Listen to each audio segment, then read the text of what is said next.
Why are mountain bike trips out of Singapore so important for riders to undertake? And how does that indicate what riders are willing to spend on nowadays? You need to consider the geography of Singapore on one hand, and also the mindset of people who take up this sport of mountain biking on the other hand. So Singapore, as you know, is a very small island, geographically constrained, not many hills per se, not to mention mountains. Yep. So the number of trails and off-road areas where we can cycle as mountain bikers in Singapore is really quite limited. So if you take up this sport for any length of time in Singapore, you'll find that it's going to get you bored after a while. You ride the same trails or the same round and round circuits and so on.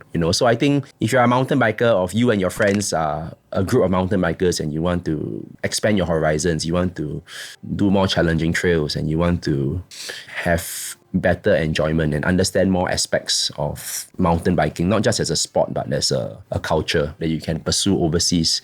I think just going overseas and looking for suitable destinations that cater to this itch.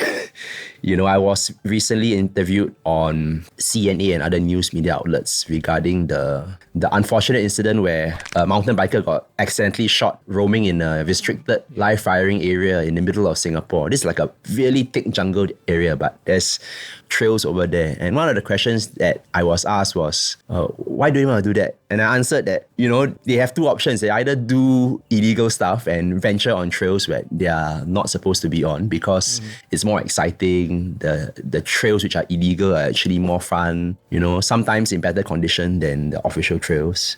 Or they could choose the option which is maybe a bit more costly, but definitely legal and safer, which is to go overseas, Right. Yeah. And I think one of the things that is more pertinent to us is more and more people are able to afford going overseas. I think we also live in a time where the concept of having your bike shop or the bike industry ask you to buy a new bike. Hey, every year buy a new bike. This year's bike, forget about last year's bike, buy a new bike. I think that kind of consumerism is something that we are evolving past now, especially for consumers in Singapore, especially mountain bikers. We are after more experiential-based spending nowadays. And I think mountain biking trips, not necessarily buying a new mountain bike, is the way to address this kind of itch.